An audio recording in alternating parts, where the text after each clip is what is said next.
The history of recycling in India is as old than the Indian independence and the Indian plastic industry. Do you know by chance who is the first plastic recycler in Pune? He is our old friend and plastic associate member. That is true. The plastic waste management rules came in 2016 and the plastic industry got a shock. It was like, you are the polluters, you are the problem. Everybody was blaming plastics. Yes. What was your most challenging situation? In Pune city, there was a total failure of electricity for 7 days. What we did is... It's a bold step. It's totally out of the box thinking. Yes. I remember this is the most challenging part. The United Nations Environment Director took an initiative of saying we will form a global plastic treaty and this will have important ramifications for the entire plastic industry. What will be the effects of international treaty on India? For the industry, we have to understand that we have to be ready for tough laws. What are the opportunities for India now? The recycling sector, we will see achhe din in the times to come ahead. This was something amazing. I am working with a startup in Germany. He is developing which will recycle plastics. It's a totally different concept.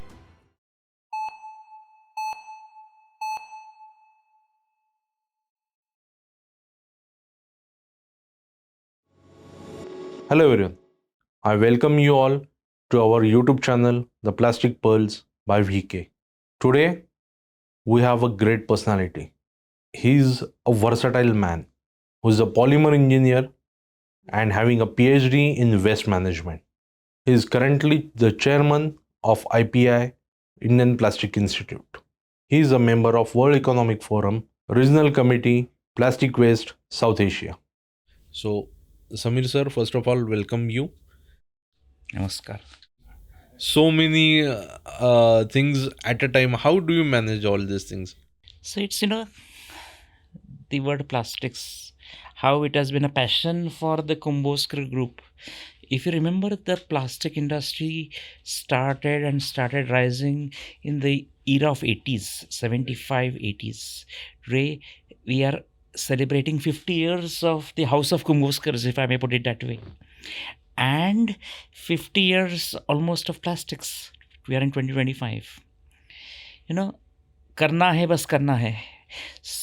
Your father, your uncle, they have been dedicated to the plastic industry and they are seen and contributed to the early growth of the plastic industry, especially in Pune and then the rest of Maharashtra.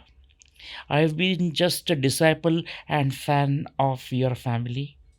And when in 1986, I passed my 12th standard from Ferguson College, my father said, we had a factory making refrigerator boxes out of aluminum. That is the freezer box. Right.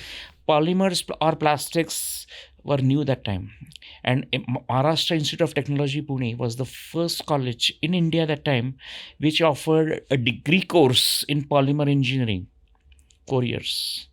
And just like our good friend Umesh, who was part of the first podcast, I happened to be from MIT, from the fourth batch, the antique at the moment, in 2025, fourth batch of MIT in polymer engineering. And that's how my journey began in the field of polymer engineering. And I have started with a small extruder, I remember, and I take inspiration when you started VK Petrochem, as it was earlier known as. And your journey of compounding. My journey started by building an extruder way back in 1984. After I returned from USA from education, I built my first extruder at the cost of rupees 1.25 lakhs. Oh. And started recycling. And that's how my journey began. And after that, I turned to injection molding because my father's company had already good connections with the refrigerator industry, the likes of Godrej, Voltas, Videocon, who started making washing machines in that era of 1994-95. I started a plastic injection molding company and started doing work in molding, and till today I'm in plastics molding for a profession, but now it has turned to more work for environment. That's a small change way into it. it has come. You started recycling in 80s. So what at that time the virgin material was so in at a very cheap price and everything. At that time, how do you thought of recycling and how why you started that? I'll tell you a small story taking back to World War II. After that, uh, in the eras of 1935 or so, you remember we had the Goregaon film industry there, Right. the film city as it called. You know, the history of recycling in India is as old, or rather old, than the Indian independence and the Indian plastic industry. In the eras of 1935 or 30 or so, the motion pictures used to come on reels, if you remember. Right. And they used to come from Britain. And when the pictures or the movies were shown and so many reels were there, they were discarded. They used to be bought back to Goregaon. And from there, in Mumbai Malad, there is a theatre called Bombay Talkies. Hmm. It used to be a very old theatre, and that area is called Bombay Talkies area, where a lot of plastic industry started in those days in Malad. Okay. Those reels were got there, and the first recycling took place there, where out of that specs were made Oh. and bangles were made. Oh. So that's why I say that the plastic industry, उसके पहले ना recycling industry I. And even I remember in Pune, you told about me starting in our Pune Kumbhojkars. And do you know by chance who is the first plastic recycler in Pune? He is our old friend and plastic associate member, Keval Modi ji. He started the recycling business way back in 1975. Yeah. That is true. And you are talking of me, who after 20 years. Right. And to start anything in plastic, the first and easiest was extrusion. Right. And that time, frugality and simplicity, and when the virgin material was cheap, even though we had that time, we used to get good quality virgin materials, and the articles from plastic used to be of good quality, so the recycling business was feasible. And that's how I started to my first what should I say, my first production was चितळ्यांच्या प्लास्टिकच्या बॅगा. That's my journey of plastic recycling. And that time also, there was a lot of demand for such granules. And Right. that is how I began my career first in recycling. Then I remember I did some PVC compounding, and then I switched over to injection molding. So, what was your first challenges in your first ventures? We had meager resources that time. Yeah. And, my first challenge was, I remember constructing my extruder. We didn't have money. So I went to somebody who built a machine for me. Oh. We got the motor from someplace. We got the screw barrel from Mumbai. We got the gearbox from someplace and assembled it. I remember the story of the gearbox. I had been to Mumbai, and the gearbox of my first machine was from the discarded ship, Oh. Discarded ship. Mazgaon docks. Still now, some people are making this type of yes. extras. The engines are very strong and popular. And challenges were, that time we didn't have access to technology, we didn't have access to knowledge. Right. It used to be what is called jugaad. Try something, put something in the extruder and see what comes out. Right. But recycling, even today, it's most of our recyclers are in the informal sector. because of now access to technology at affordable cost. And if you remember, the plastic industry comes under the red category, where the extrusion and the extruder, the pollution is of concern. And such norms are not easily acceptable, or it not easy to be followed by the informal industry. Right. As far as my challenges was, that time I then switched over to molding. Machines were very costly that time to begin with, Right. but the second hand machines were available at a cost which was also overwhelming. But I remember way back in 1984, I had a Windsor SP 180 machine which was second hand. It was like an old Vespa scooter, used for 10 years and sold at a premium. My first injection molding machine was 180 tons, and but still giving good production that time. That machine I got after somebody had used it for 15 years, and then I used it for another 20 years. So 40 years of machine use. But the challenges were of power tariff was there. There were not so many good, efficient machines. That time the challenge was getting the granules. Today, because of VK, we come to you and you get the material. But that time, in the eras of 90s and so, material shortage was there. Yeah. There was like quota, Yeah. if you remember. All right. In the IPCL making day. Yes. So, जैसे सुबह दूध वाले की उधर कतार लगती है दूध लेने के लिए, हम लाइन में खड़े होते थे in the at the distributors end of IPCL to get the material. And if we ask for 1,000, they would give us 250 kgs. So these were the days. But it was fun, where resources were limited, but yet the plastic industry grew by leaps and bounds. And Right. as Reliance dealer in 25 years, as what you see, and you see the growth of the plastic demand. Yes. Our industry has bloomed and blossomed, and also exporting. Right. So these were for some of the, I would not like to put them as challenges, but learnings. Learnings. And it was cooperation all the way around, We used to not see much of competition. Uh-huh. And it was fun. It was fun. Most challenging situation in your at that time while extrusion or molding, what was your most challenging situation? Vishwesh, I, enjoyed the journey, but the most challenging situation, I mentioned my supply was to companies making refrigerator and washing machines. They were in Nagpur and Hyderabad.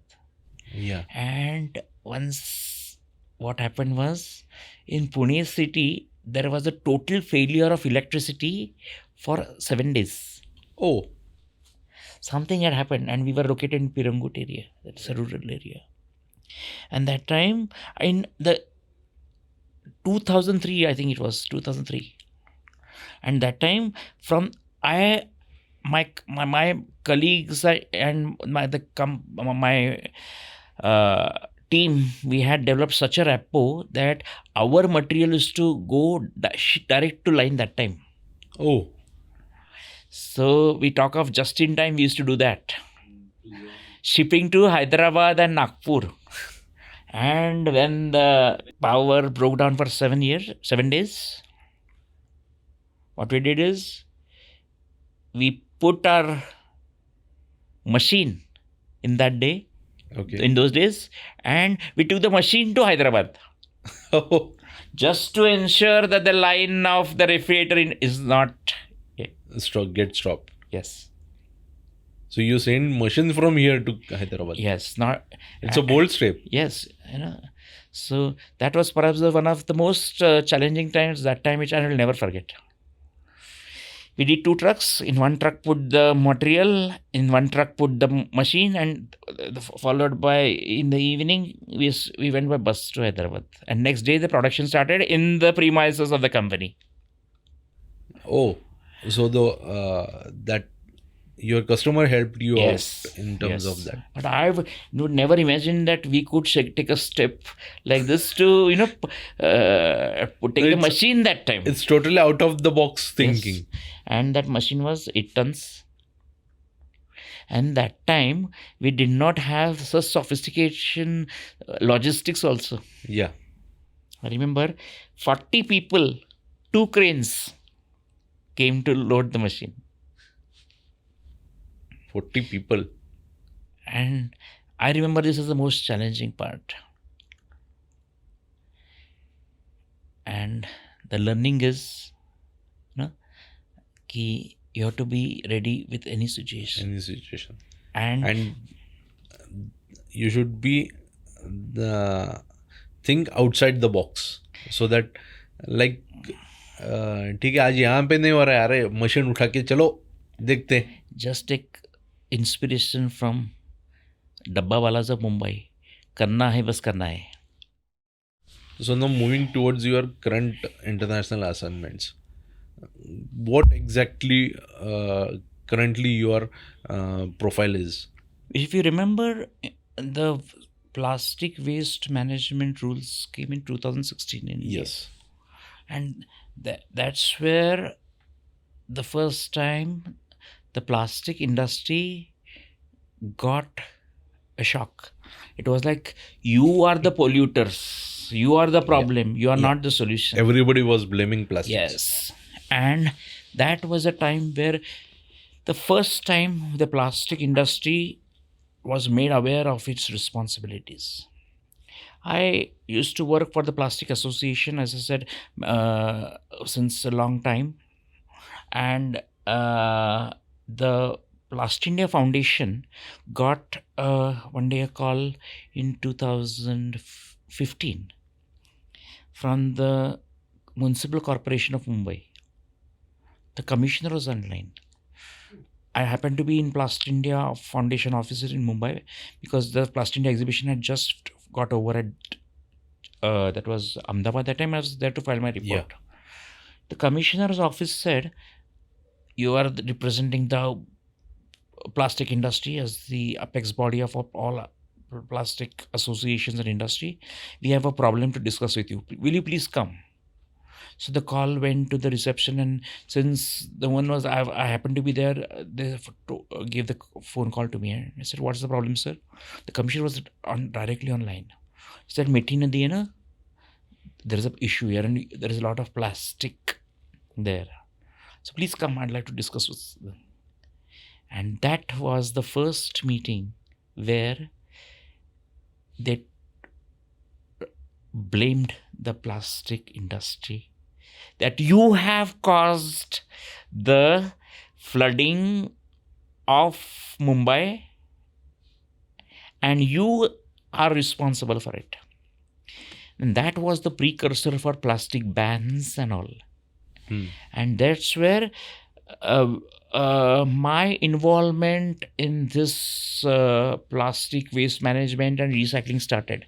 So I was told by my association and Indian Plastics Institute that you have to do something about it. So at various forums, that was the first thing where I was called. Then I was put on the Namami Gange mission to manage the plastic waste because the plastic was banned there. Then that's how my journey evolved in the plastic waste management. And by 2018, I had completed the entire length and breadth of the country. And it was a journey to understand plastics issues at the ground level. And learning that, in 2017, I completed my PhD in plastic waste management. Right. Again, out of, all this thing has been collected, this data, why not put it to use? Right. So it came into the form of a thesis. And in 2018, I used to go and visit so much places. I remember a municipal commissioner in Goa, he had coined a new term for my visit. He said, Samir, people come to enjoy the Goa and its climate. You come here for garbage tourism. You come to visit the what is here in this bin and all that. And so I found a mission, I found a purpose. Whenever I went, I tried to do some collections. And by that time, I was in 2018 when Plast India was going organized. Before that, we did a Guinness record of the world's largest t-shirts from plastic waste, 200,000, that is 2 lakh bottles collected by my team and me. Oh. And that t-shirt was at the Goregaon Sports Club, weighing 2.5 tons. Length is 97 meters in length and 69 meters in width. Post that, the t-shirt was cut into 10,000 small t-shirts and distributed to underprivileged children. The message was, if 6 1-liter plastic bottles are not littered, they can clothe a child. Yeah. So this is my precursor to my work in the plastic recycling field. Then 5th of June 2018 was the World Environment Day. Every year on 5th of June, there is a World Environment Day. Every year, there is a theme and a host country. India happened to be the host country. 5th of June 2018, and the theme was Beat Plastic Pollution. Oh. That time, I had a chance to work with the Prime Minister's office and the United Nations Environment Director. And that's how my international exposure started. And on 5th June 2018, Prime Minister made a landmark announcement that we will phase out single-use plastics by 2022. All right. So that's how my journey started, and my work got people seeing, and then I got associated with United Nations, then Niti Aayog, and was part of the policy forming groups. And in 2022, the world, all the countries, there is called as the United Nations Environment Assembly, which was held, and they made a declaration, which was one of the most important declarations, a resolution rather, that by 2025 we will work for a global plastic treaty to eliminate plastic pollution. And that treaty is under formation, and I'm a small part of that whole ecosystem. Okay. So, what this treaty is about, and See, what are its key points? So today we know plastic is being littered like nothing before, and plastic is being blamed. Someone from our plastic industry has coined a very nice line. Plastics do not litter, people do. Yeah. The plastic waste, the plastic is a bad sight for all. And there is the talk of more plastics in the ocean than the fish by 2050. And being a global problem, the United Nations Environment Director took an initiative of saying we will form a global plastic treaty that is a legally binding instrument so that countries will work for plastic waste management. Some of the key points are, cutting down on the plastic production, then building in instruments like EPR for plastic collection, managing the plastic waste, then increasing the recycled content in plastics for packaging. EPR is one of the instruments. Then reusing of recycled content. From 1st of April 2025, there is talk of 30% recycled content in the packaging. From 1st of April 2025, it's an Indian mandate. Okay. 30%. But it is in yes, force right yes, now? yes. Okay. Under the EPR rules. And these are from the guidelines from the United Nations. Okay. So Indian laws are from first year in packaging will be 1st of April 2025, 30% recycled content. In 2026 to increase to 40%, then 50%, eventually go to 70%. That's how recycled content will increase. And to phase out chemicals of concern. That is the which is a major threat to life, human life, what people say. And so these are some of the policies which will be legally binding when the global plastic treaty comes into existence. And as I said, it is a internationally legally binding instrument. No doubt this is not going to be easy for all the 195 countries to agree, but there are negotiations going on, and the last such meeting for the negotiations scheduled, this is the last meeting. We don't know if will arrive at the consensus, which is going to be held in Geneva from 4th of August to 14th of August, where all the countries will again assemble to deliberate on the draft of that treaty. And this will have important ramifications for the entire plastic industry. Okay. That is the where world is going through. At some places there may not be a single thought of EPR, but it will become a global policy. Right. Actually, while listening to you, a thought came into mind. Instead of going for addition of recycling content, why can't we identify some products where we can use only recycled material? That's a very noble thought, Vishwesh. And some applications do not need virgin materials. Take for example the fencing. Yeah. Take for example the what do you say, the signboards. Yeah.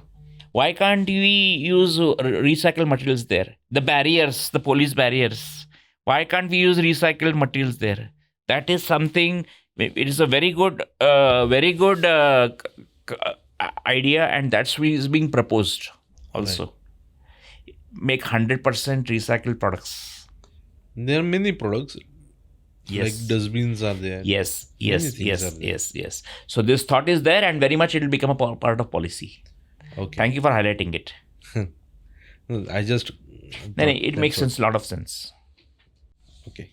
Current international trends, India is about to implement many things, but internationally in many developed countries, what trend they have already, what mechanism they have already implemented for the plastic waste? The countries of Europe have advanced facilities for waste management. Denmark is one of the countries of the finest example.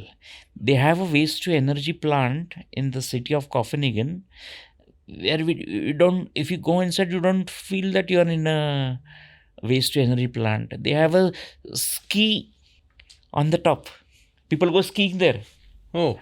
And people generate electricity. By skiing? No. By burning the waste there and converting to electricity. Oh. And it is such a sophisticated one, and such a when we talk of waste and recycling, you feel that it is the dirtiest place, but people are skiing there. That's the progress has been made. And you have also in compounding and recycling. Mechanical recycling is the simplest way of recycling. Yes. Collect the plastic waste, segregate, sort, wash, put it in the extruder and make pellets. Yes. We are talking of 100% virgin replacement of bottles of water by recycled materials. Oh. Sophisticated bottles, and India is no exception to that. FSSIA has agreed in a landmark decision to allow the use of 100% recycled PET for food contact applications. Oh. And we are not behind the international developments. We have that kind of people who are ready to invest, machinery being imported. And here we are talking of food contact applications where recycled 100% use is there.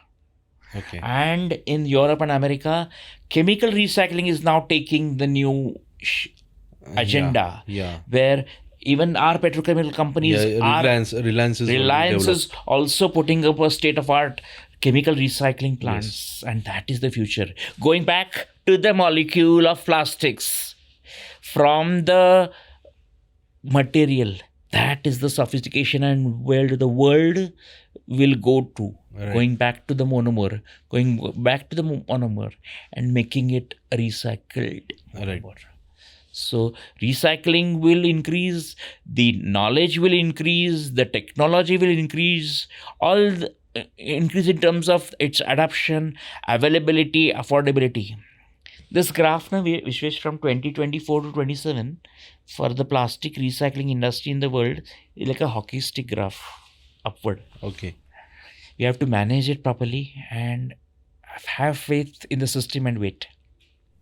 And what kind of certifications are there in recycling globally? So globally, there are a number of certifications, and as I mentioned about food contact applications, Yes. so those certifications are by the agencies like the Food and Drug Administration of USA, the FSSI in India. Then for registrations, the global recycling standards, there is a certain recycling standards and certifications in place.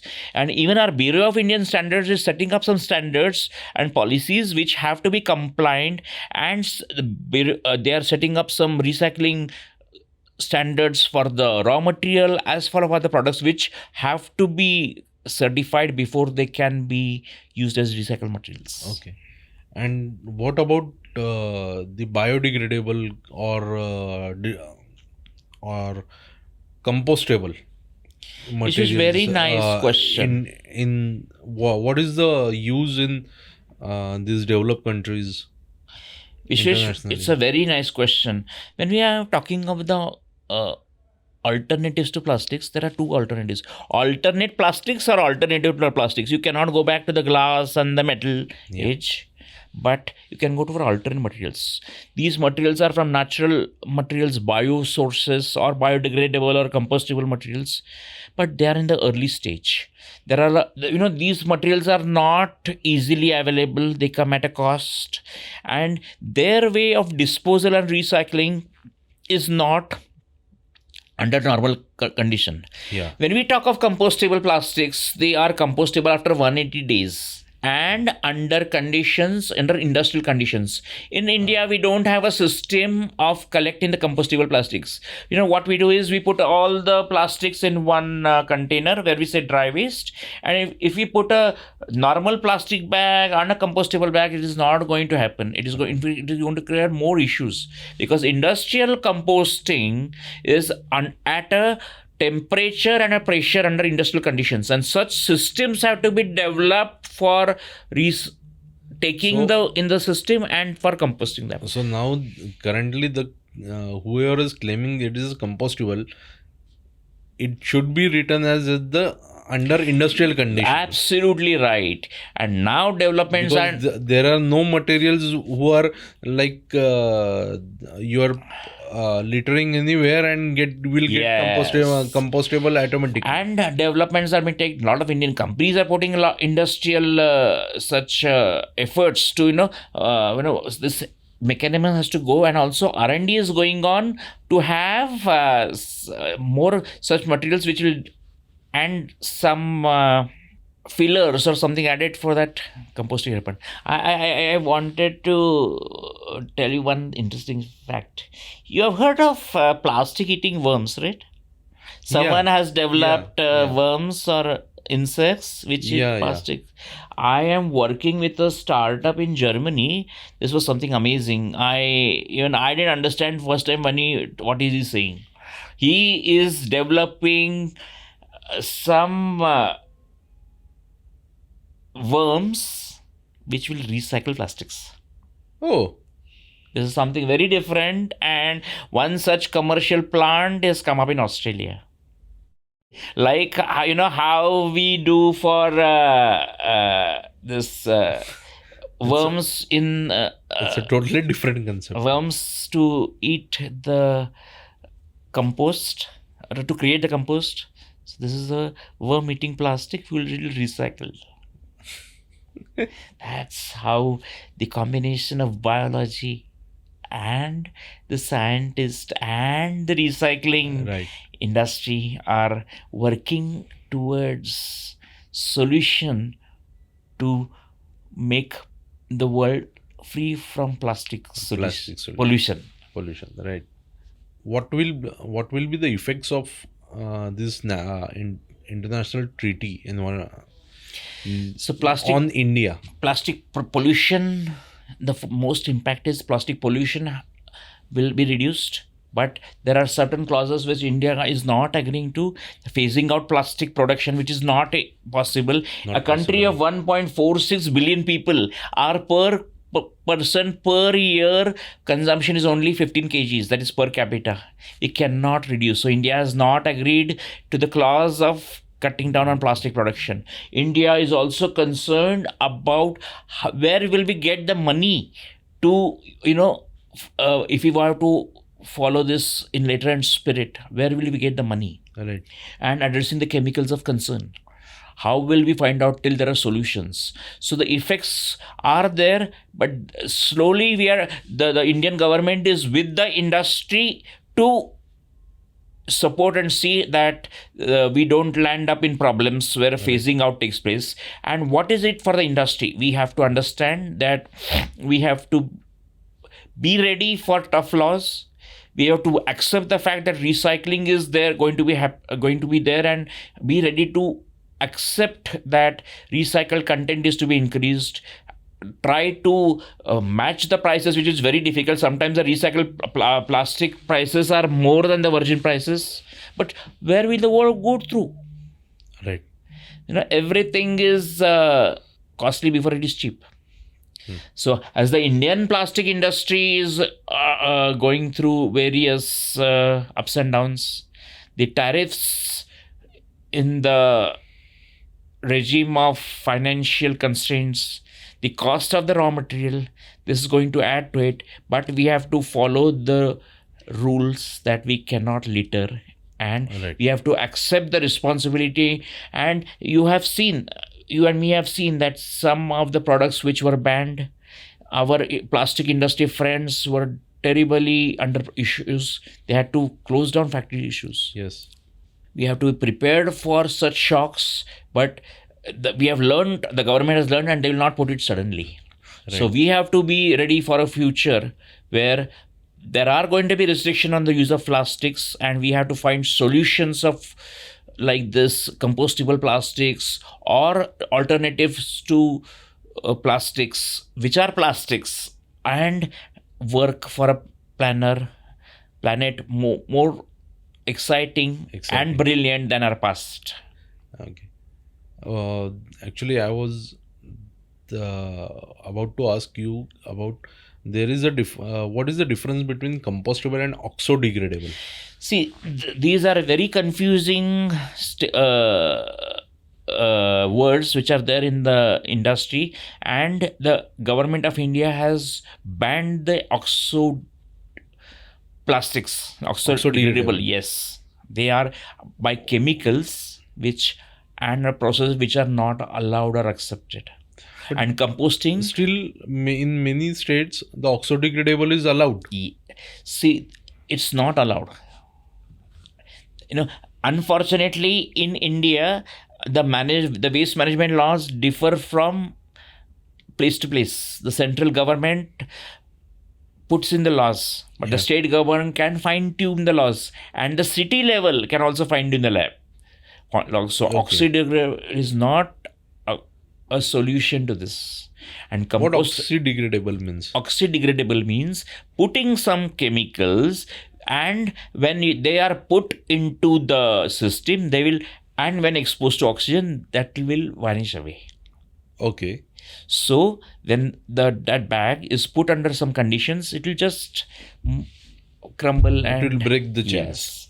But this is not going to be. Then it will be converted into microplastics. Yes. Which will be airborne. Yes. You yourself answer the question, Vishwesh.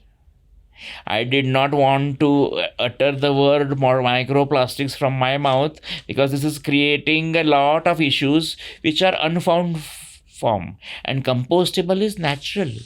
Right. We talk of circular economy, where nothing is waste and the whole thing is recycled. Yeah. We are talking for bio-circular economy, where natural materials are used. That's what we are heading to. Right. And in this current situation, what are the opportunities for India now? We are recycling 60% of our plastic waste, and the opportunities for the recycled materials is going to increase. When I said of the packaging, we already have around 22 projects for 100% PET bottle to bottle plants coming up. The Okay. recycling sector, so you will see achhe din in the times to come ahead. And you also talked of some of the products which can be made from recycled plastics. The startups are doing excellent work in the journey here. You remember a prime minister had worn a recycled jacket to parliament? Yeah. Why was that? If plastics were bad, would the prime minister say that, wear it? No. So you have to see at the recycling and this industry in a different angle. First, you have this 3 hours, or 4 hours or 5 hours. I want to add one more hour in that. Respect the plastic waste. Yeah. बाकी सब हो जाएगा यार. Material आएगा, पैसा आएगा, but till we do not respect the waste, till we do not litter, कुछ नहीं होगा. Right. So my small appeal with a big thought is, let us learn to respect our waste. A thought, I'm having something in this glass. Right. If I'm drinking, and if I leave this glass of tea half, I don't like it. So what was food at a moment gets waste in the other moment. At the other moment, we just throw it. Let us try to think about the basic things of life and treat waste with the respect it gets. Then segregate it, and all that will happen. Right. Now, when we talk of Swachh Bharat, I strongly believe that पहले दिल और दिमाग में स्वच्छ होना चाहिए, तो ही मेरा भारत स्वच्छ और महान होगा. Right. So, sir, now about your new assignment as the IPI chairman. What's your vision about IPI and what IPI really does? Indian Plastic Institute is the backbone of technical education in plastics, and established in the year 1985. As before that, it was the Plastics and Rubber Institute in England, UK. Okay. And we have presence in 15 towns and cities, and are different from the other associations that we are a technical backbone of the plastic industry. What we are we have people who are experts in the domain knowledge of plastics. We have professors, we have scientists, we have industrialists who have developed their own name in the ecosystem. So the main focus of Indian Plastics is to promote the right use of plastics and correct use of plastics. For this, we hold many seminars and workshops and endowment lectures, and try to educate the people about the right use of plastics. And I have the fortune of leading this institute as chairman of the governing council for 2025 to 27. Okay. So, what is your vision as a new chairman for IPI? So our former chairman have put in a lot of efforts. The vision in one word or couple of words is making IPI great again. IPI at 40. We are celebrating the 40th year of existence of IPI. Okay. And over the times, I have followed a philosophy of learn, unlearn, and relearn. It happens in our personal lives, it happens in our professional lives, and it also happens in an association's life. So whatever we have learned, whatever we have been doing in the past, we need to do that relevant to the future. Whatever technology advances have been there, we have to take it to the masses. We have to educate the masses, and also taking IPI beyond India, where we already have collaborations with Sri Lanka and Nepal. Okay. My effort has to be, we are part of the various other organizations from India, we are the first signatory to the global plastic commitment of to reduce plastic pollution. Oh, And IPI is contributing to the global plastic treaty by sending experts there. oh, great. So making plastics great again through IPI is my mission. So, thank you, Samir sir. At the end of the podcast, as a signing off note, what the message you want to give to the plastic industry? I am too young to give a message, not as experienced as 50 years of Kumbhojkar plastics. But the message is simple. We have to learn to respect plastics, promote the correct use of plastics, and as entrepreneurs and people who are shying away from plastics, one has to see that there is now going to be an existence of life without plastics, but we have to rethink our thoughts, reduce our plastic pollution by whatever we can do it. Right. Do business in a way that will not affect the environment, because this is not going to be accepted by our generation where plastics create pollution.